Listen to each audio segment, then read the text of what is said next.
I suppose I should have gone in for a few minutes, but I just couldn't do it.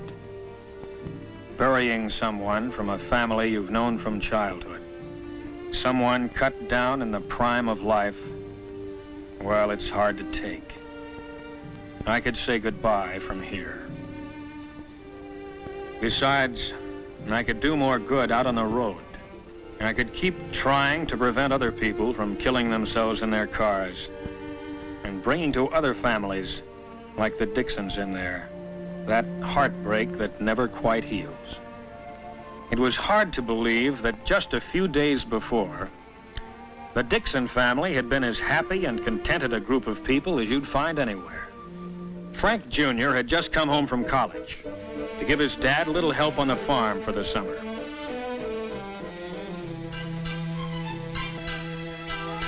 He was a chip off the old block, studying scientific agriculture at school and getting ready to follow in his dad's footsteps. Frank's girl, Betty Hutchins, had been waiting for him, of course. Everyone knew they'd be getting married before too long. Mr. Dixon's new tractor had just arrived down at the Union Pacific freight station, and they all went down to inspect it. Frank's kid brother, Alan, had just taken his driving test a week before.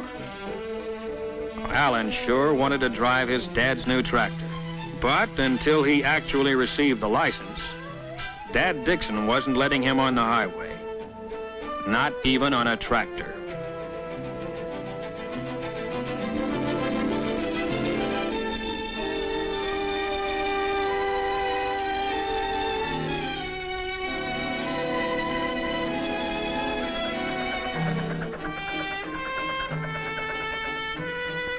The UP station agent had reminded Frank that the 411 Streamliner was due any minute. And of course, with Betty there, he wasn't taking chances anyway. If everyone was that careful all the time, well, a lot of people in the cemeteries would be alive today.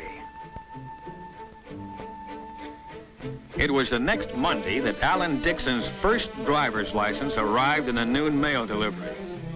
Boy, was he proud of that license. He couldn't wait to show it to his brother.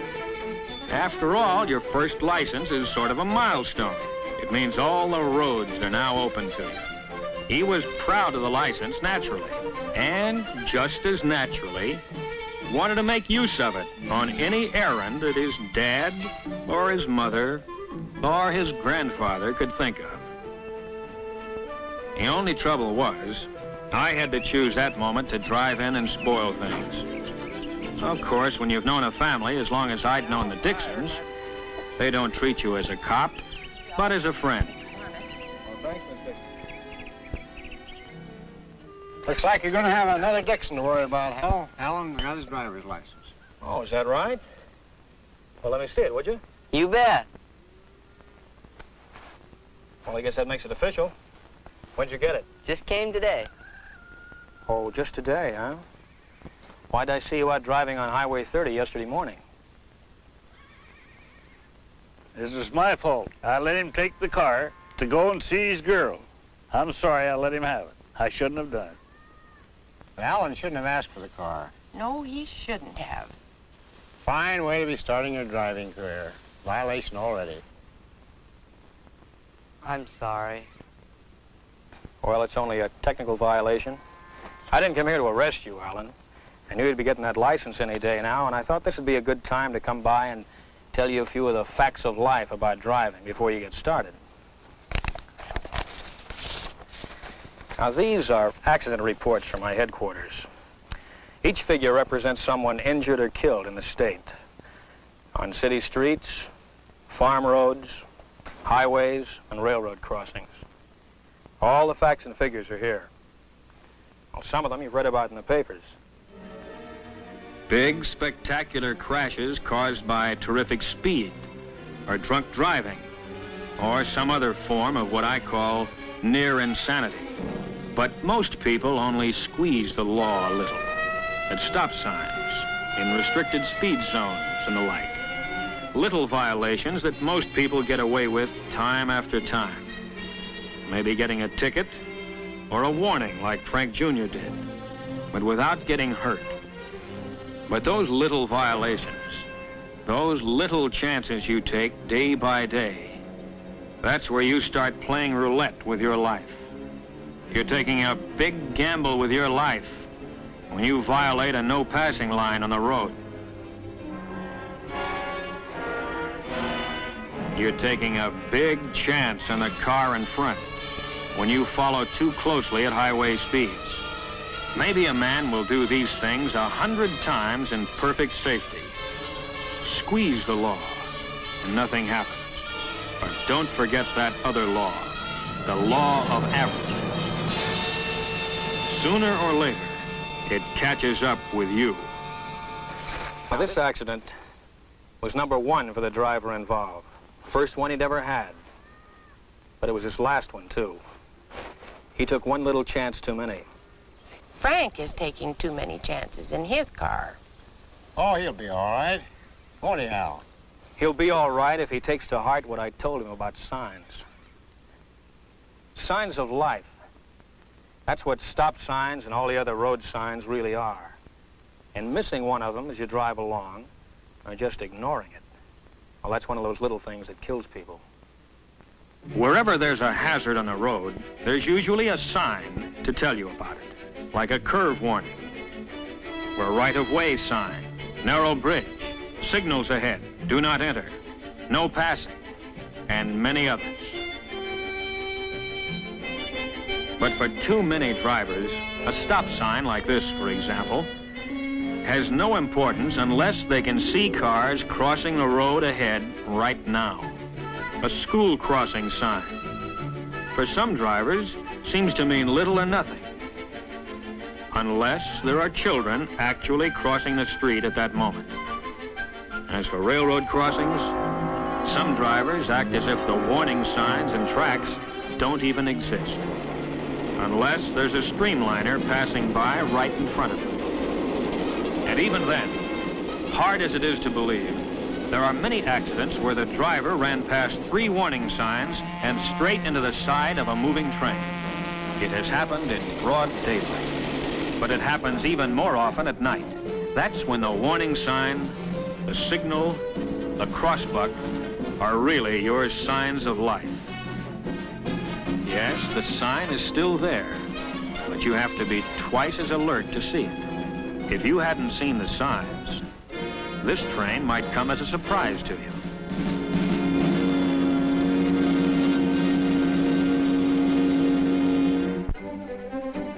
Traffic signs and signals that are so easy to see in the daylight become easier to miss as the sun goes down. Twilight is a dangerous time of day when things are half visible, half in deepening shadow. Main Street at night becomes a maze of lights and neon signs, all competing with one another to catch your eye. But where's the traffic signal? Oh, there it is, almost lost against the other lights beyond. Even the blinking red light of the railroad wigwag is hard to pick out sometimes. But night or day, these are your signs of life, whose purpose is to keep you alive. It's a strange thing, but some people actually resent traffic signs and traffic laws. How come? Cramps their style. They figure rules are for the other fellow, not for good drivers like themselves. Here's one like that. Robert Bainbridge. Bainbridge? From Meridian High? Yeah. Oh, I know him. I ran against him on the track team.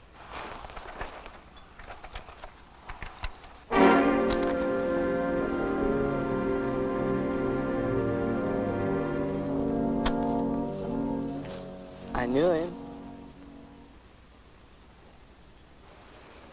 I'm sorry, dear.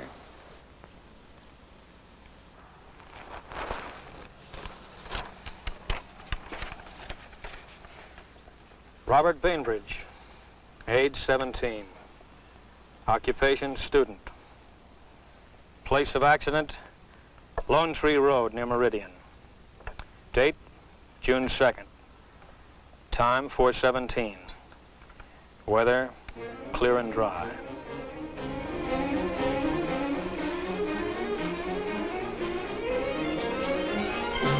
I gave him the light and siren on Highway 41 when he was doing about 70. His first mistake was speeding. His second mistake is when he tried to outrun me.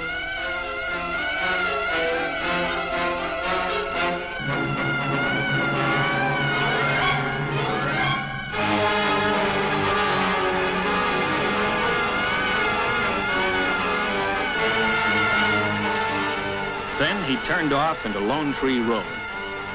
That was his third mistake. I didn't chase him on that gravel road. I didn't want him to keep up that speed on such a treacherous footing. I just followed along without the flasher or siren, hoping he'd realize what he was doing before it was too late. I lost sight of him around a turn. He took it way too fast for gravel.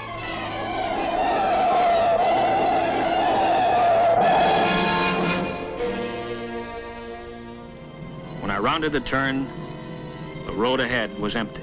I knew what had happened even before I found the car. Of course, the boy had tried to stop when he felt his car going out of control, but he never had a chance.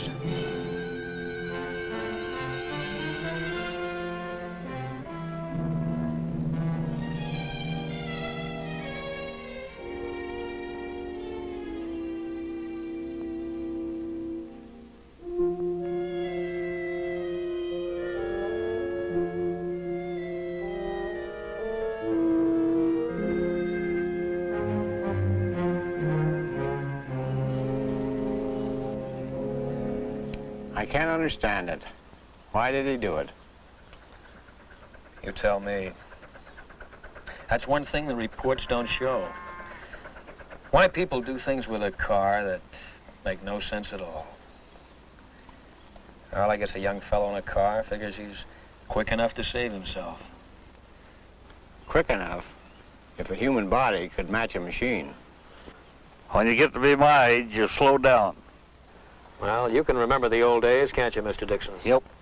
When a tandem bicycle wasn't just a showpiece for an old-timers' day celebration, but a real, honest-to-goodness means of transportation. Sometimes we forget that there are plenty of people on our highways today who grew up in that horse and buggy age. Those narrow, two-lane country roads that used to be so quiet, peaceful, are now several lanes of high-speed traffic. The roads that used to wind gently around the hills now slice through mountains with nothing to slow you down. And many a rail crossing that stopped you in the old days is now a high-speed underpass or overpass. Everything in the world of transportation has improved. Everything except the drivers. We still have to use the same old equipment. Our eyes and ears and reflexes. They haven't improved a bit. No, they haven't. When I was a kid, I run 100 yards in 11 seconds. Yeah, he used to run me down in about 3 jumps. No, Gaff? 11 flat. That's faster than I ever run it in. Well, point is, Alan, you have to face a much greater danger on the road than your grandfather did, with no better equipment. No better personal equipment, that is. Oh, the highways and the cars are better and faster, of course. And that's where the danger is. Yes, danger. Even with sensible, safe-driving people on a highway as smooth as silk, with no traffic lights and no intersections to worry about. You might wonder, where is the danger we keep talking about? Well, here's one danger: fatigue. On long trips, fatigue is a big hazard. You should stop at least once every hour. Get out, stretch your legs, get those cobwebs out of your head. Weariness slows down your reactions, and at 60 miles an hour or better, you can't afford it.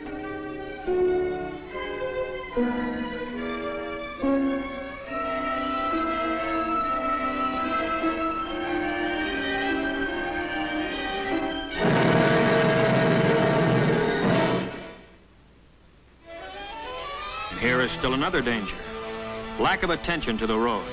Sure, it's an open highway. Maybe there aren't many cars, but it only takes 2 to tango. 40% of all expressway accidents involve a car that is already stopped.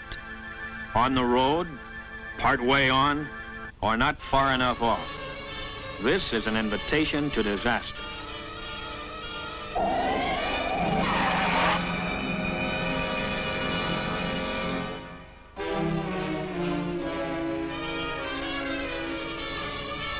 Here is another hazard of our superhighways that we patrolmen see all too often. Every time you have to hit your brakes hard, ask yourself, why weren't you ready for the danger that suddenly developed? The parked car that suddenly pulls out without looking is always sudden, of course, and always surprising.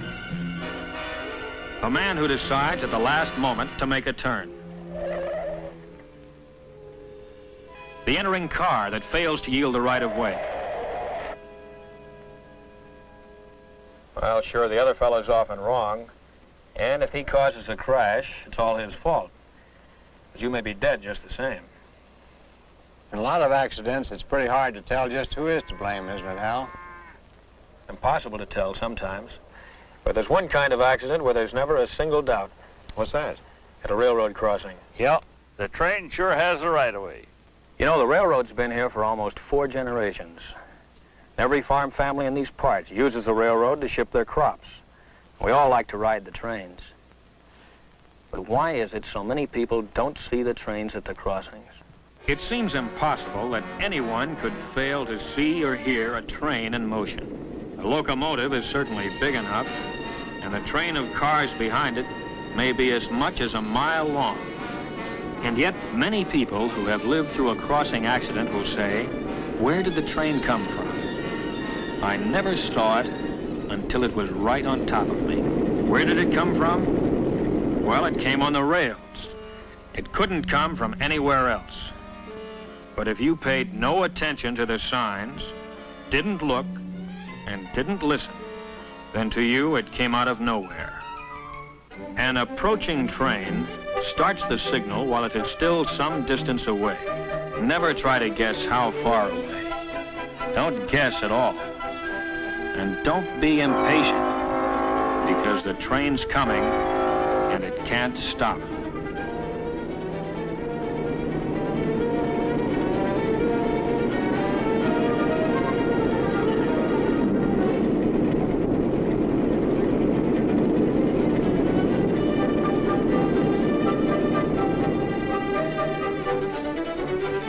Any signal in action means that a condition of fatal danger exists at this moment, at this crossing. Maybe the last train you waited for was a slow freight and took several minutes to cross. But the next one may be a fast freight, highballing to the coast on a tight schedule.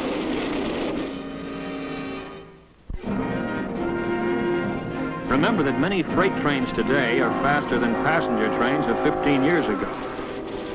Many crossings have more than one set of tracks, each one a separate hazard. When you cross, make sure all tracks are clear. Yes, don't let a double track double cross you. Stop, look, and listen, the crossbuck says. All right, let's listen. As this train approaches, let's see how close it comes before we hear it.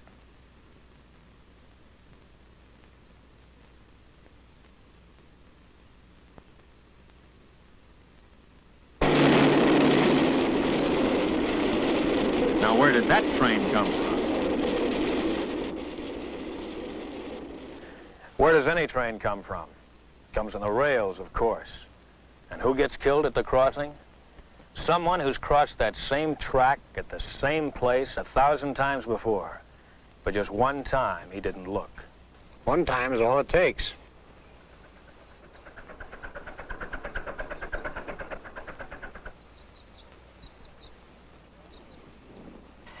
Please speak to Frank about his driving. It worries me. Okay, I will. I'll do it tonight. I surrender, Hal. I give up. What's the charge? No charge, Frank. I'm just giving Alan some free advice now that he's a licensed driver. Boy, I remember that advice you gave me the other day at the stop sign. Well, you keep it in mind. I will. Dad, can I take the car into town now? Okay, Alan, go ahead. But take it easy. Oh, I'll be real careful. Goodbye. He'll be all right. Look at the guy go. Hey, maybe we better go along with him, make sure he gets there all right. Okay, buy me soda. Okay, fine. Goodbye, everybody. Bye.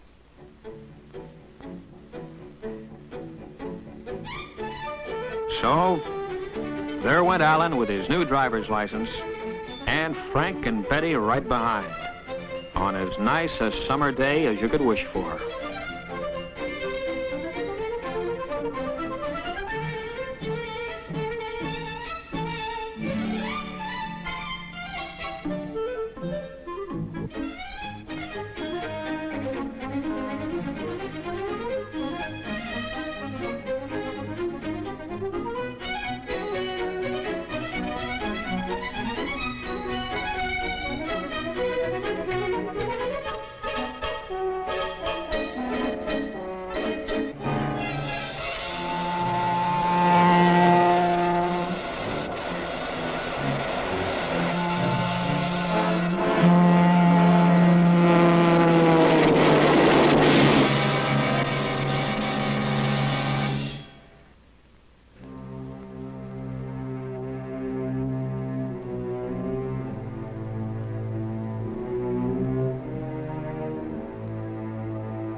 Why don't they look, Ralph? Tell me. Why don't they look? No, I didn't go in. Burying someone like young Frank Dixon is too hard to take.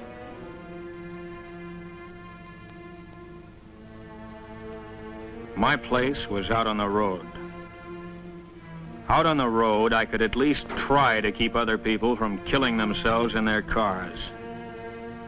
So if the next car I stop happens to be yours, don't tell me you were only speeding a little, only breaking the law a little, only doing something a little bit wrong. Save that for somebody else, brother, because I see too many little follies that end up with someone a little bit dead.